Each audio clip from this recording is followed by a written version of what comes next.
And welcome back to my channel. Unless you're new here. And then just welcome. My name is Rusty, and this is my channel where I talk about my favorite movies. Mostly horror, and my favorite music, mostly metal. And tonight, we are going to celebrate the wonderful, the fantastic, the seriously underrated John Carpenter's Ghost of Mars. Very happy to have gotten this. Waited forever to find it. This is the remastered version. Region free. Who did it? Indicator. I think they're like an offshoot of Arrow, because you can always tell from the little rainbow stuff. So yeah, Ghost of Mars. Very, very underrated.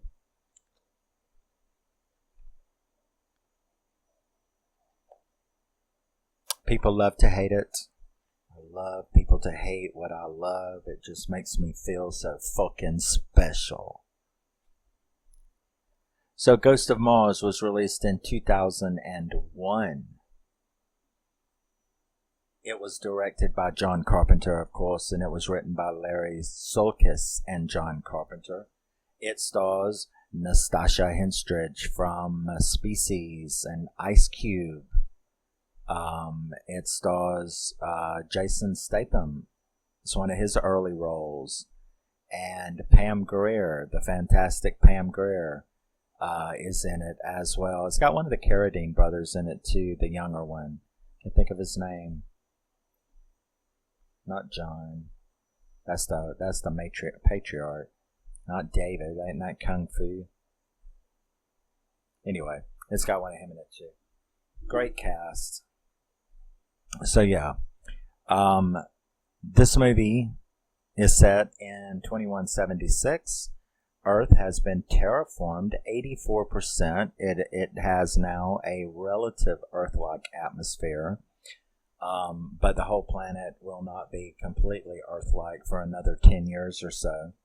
There are 640,000 colonists who live there on Mars now. And then that's when something awful happens at a mining outpost. Something is uncovered, and we are then introduced to this matriarchal tribunal who has found a train that they thought was a ghost train that just showed up. And instead they find a Natasha Henstridge on it. And she is having to appear at this debriefing where she is where they want her to explain what the fuck happened. Where did you come from? What happened there? What was going on? What's going on now? So she begins to tell the story. So almost all of the movie except the end is shown in flashbacks. Of course, some of the flashbacks are so long you forget they're flashbacks. But she starts recounting how that they were on their way to pick up Desolation Williams, the character from Ice Cube, and that he has been charged with murder. So they go to this town. Pam Grier is the commander. They go to this town to pick him up and bring him back for trial to the authorities. So along the way, of course, we meet the rest of the team, which is Jericho, who is played by Jason Statham. A couple of other cool guys. The girl, I recognize her from an episode of Buffy the Vampire Slayer and several other movies as well. So, yeah, I know her.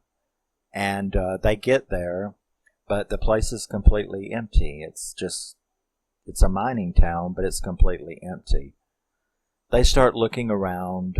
They split up. They go and Jericho pretty much hangs with her most of the time.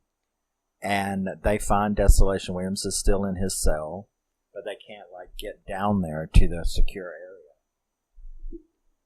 The others check out, find out that there's all these horrible bodies everywhere. All of these weird weapons sitting around. Looks like they've been made out of whatever is laying around. some really cool weapon designs that you see laying around. Like a giant mace made out of scissors. It's really cool that these creatures, they definitely MacGyvered some weapons. Not only did they MacGyver some weapons, they MacGyvered their own bodies as well. Motherfuckers love to stick stuff through themselves, that's for sure. But anyway, isn't it interesting the way that the weapons look the same design as their body?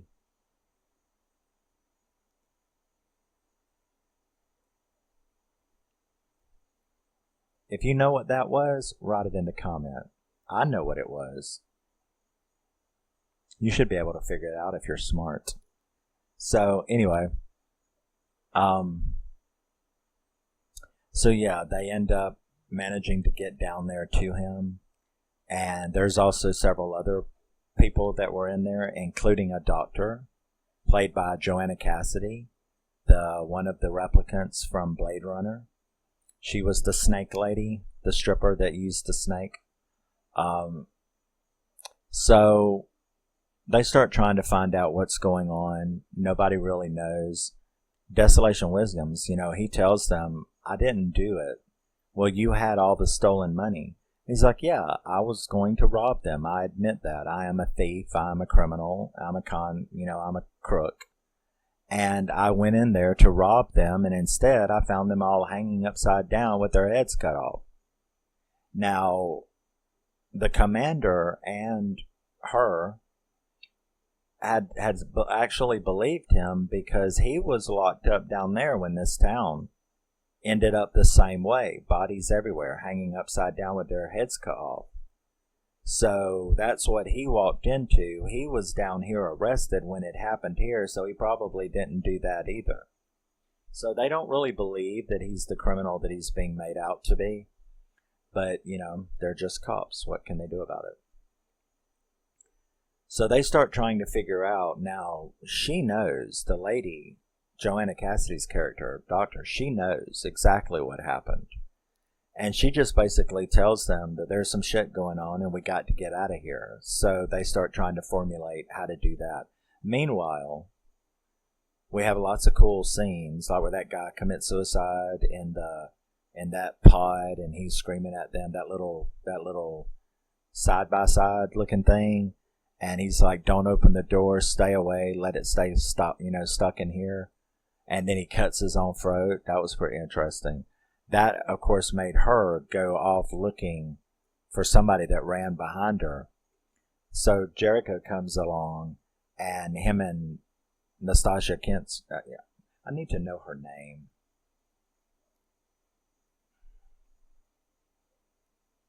Melanie. Okay. So he comes up, and him and Melanie are, and he's like, well, maybe we should just, listen to what he said. Now, where's the commander?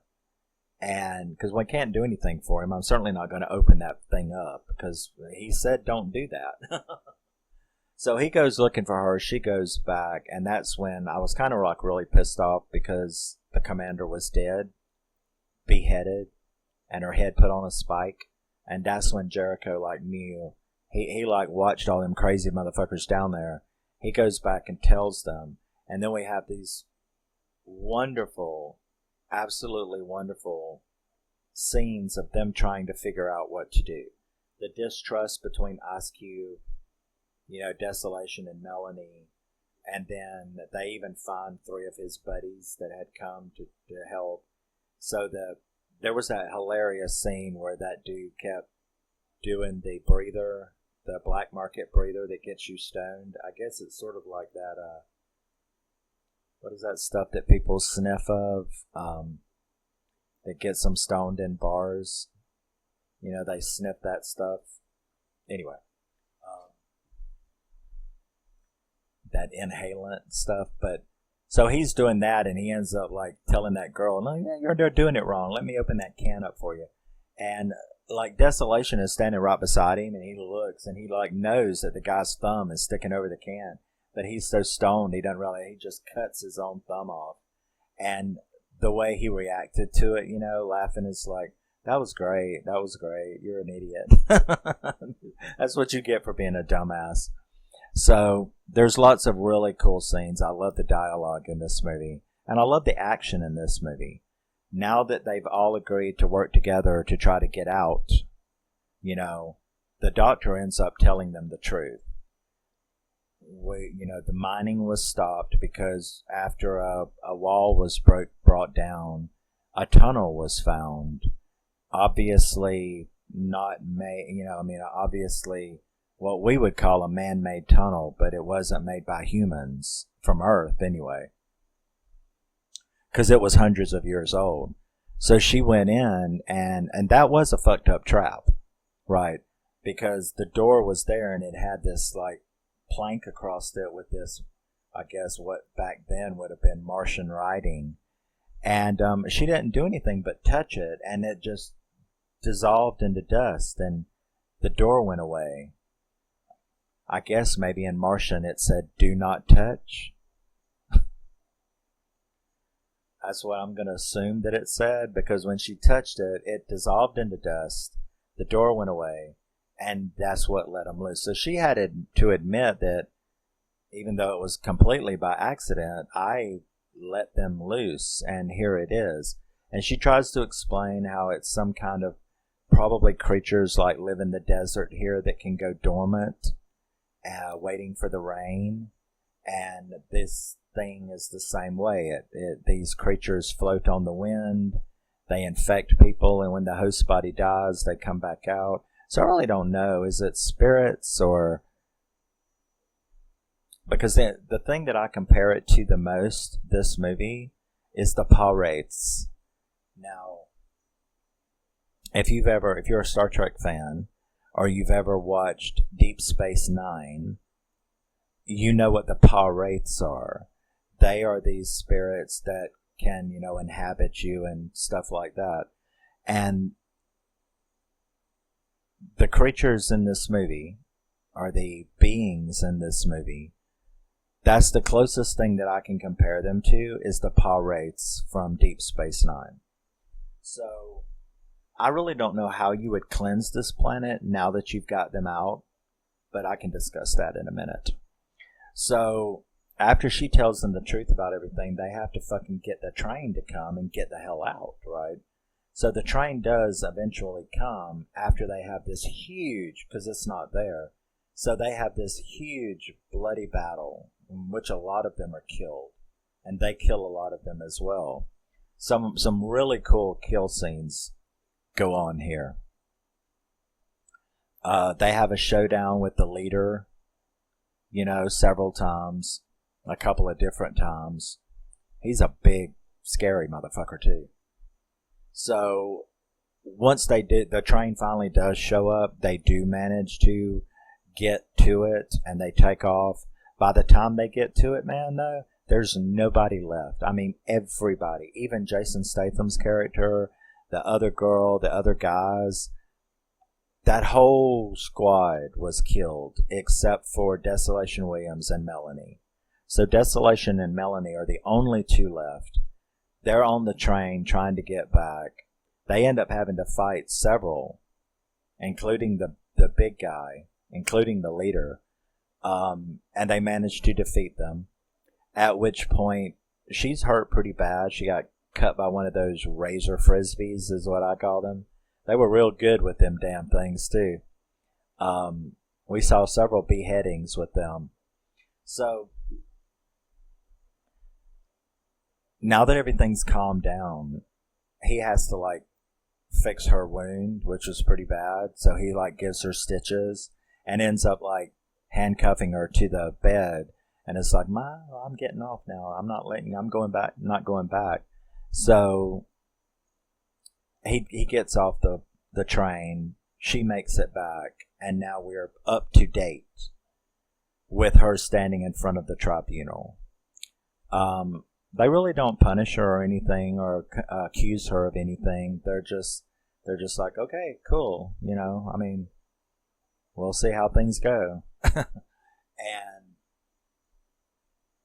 that's when you see her in the infirmary, still being treated for the injuries that she had occurred, or that she had incurred during this incident. And then all of a sudden you hear a bunch of sirens and people being told to report to their commander, stuff like that. She gets up and gets dressed, and all of a sudden Ice Cube, Desolation, comes through the door and is like, let's rock, throws her a weapon. And she's like, where have you been? And he's like, I never thought I'd go to war with somebody like you, but you'd make a good crook if you ever tried to change sides. And she's like, yeah, you'd make a good cop. And then they both were like, nah, but let's go kick some ass. And that's the way the movie ends. Love the soundtrack to this movie. It is fantastic. But I really don't understand the hate about this movie. It's like, are you too stupid to understand what pirates are? Is it the concept that goes over your head? Are you a pussy and don't like the gore? Because there's a lot of gore in this movie. I'm trying to think of why people hate this movie. You can't comprehend the story. I already said that, didn't I? Not gory enough? Too gory? I don't know. I really don't know why people don't like this movie, because it's a fucking kick-ass ride from beginning to end. It's got an absolutely fantastic cast, even the side characters, of course you've got Foxy Brown, and you've got Desolation Williams, you've got Natasha Henstridge, you've got Jason Statham. But even those other members of the squad, there's like 3 guys and one girl and 2 other guys, or 2 or 3 guys. They were cool as fuck too. There's no bad acting in this movie. There's no flubs. There's some really funny moments. Jason Statham is great as usual. I don't get it. I really don't get it. Why people shit on this movie, it's beyond me. That's okay. I paid for it. It belongs to me. I don't give a fuck whether you like it or not. I only care whether I like it, and I like it. I'll put it in my arms and I will rock it like a little baby doll. You know what I mean? So, I really don't care, but I'm still curious. You can be curious and still not give a fuck, if that makes any sense. I'm curious as to what your problem is, but in the end, I don't really give a fuck what your problem is. I just am curious to know so I can go, oh, well, that's stupid. But okay, Yeah, but you hated Nope. I know, that's what I'm saying. I'm not saying I'm going to insist that you be taken out and executed in the town square because you hate Ghost of Mars or don't think it's a good movie. I'm just saying you're wrong. Just like you would say about me when I say that Jordan Peele should be slapped upside the face at least 27 times for that stupid idiot movie called Nope.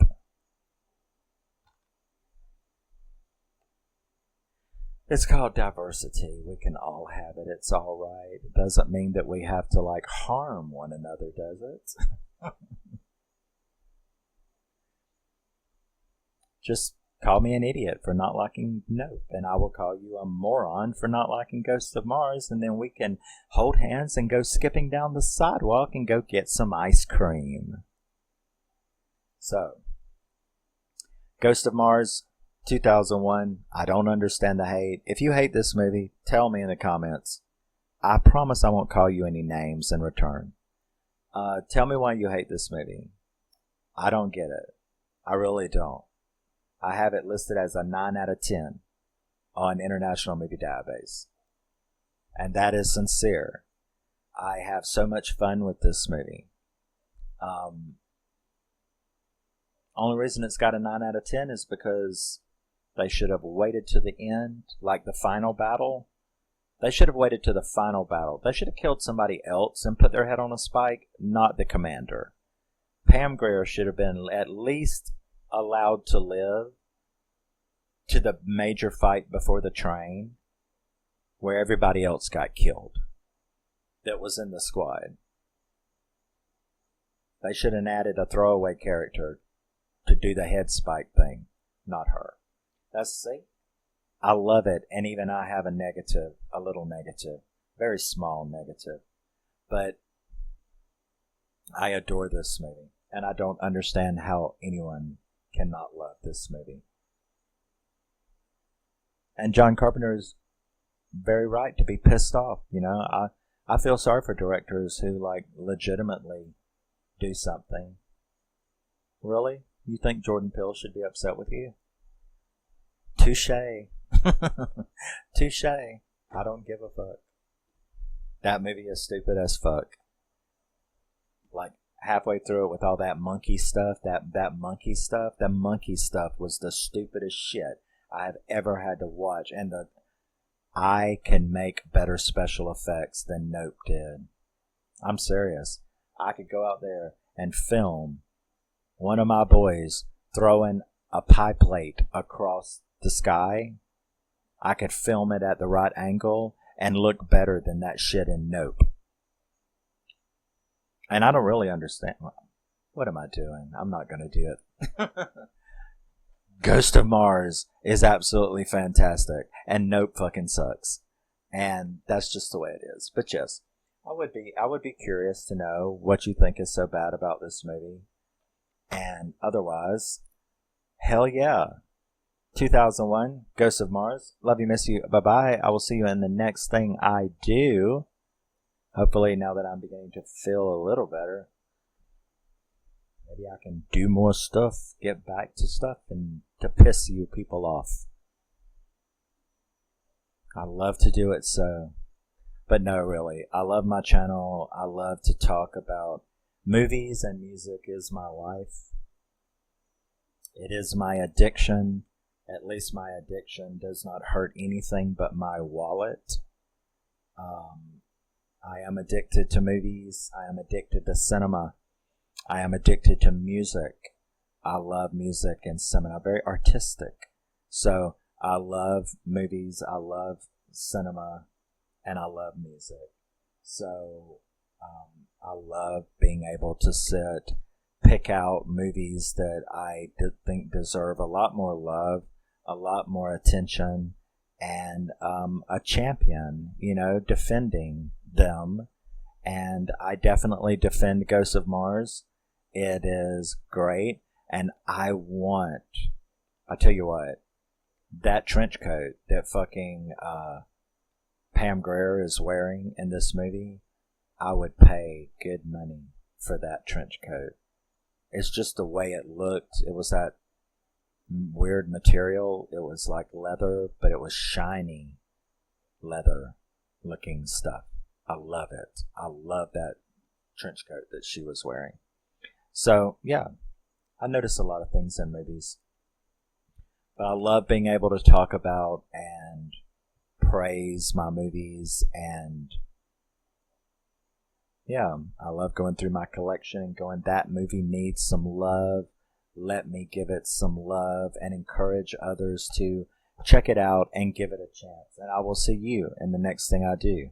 Love you, miss you, bye-bye. Always remember, never forget, you're a very special person. And I will see you in the next thing I do. Bye.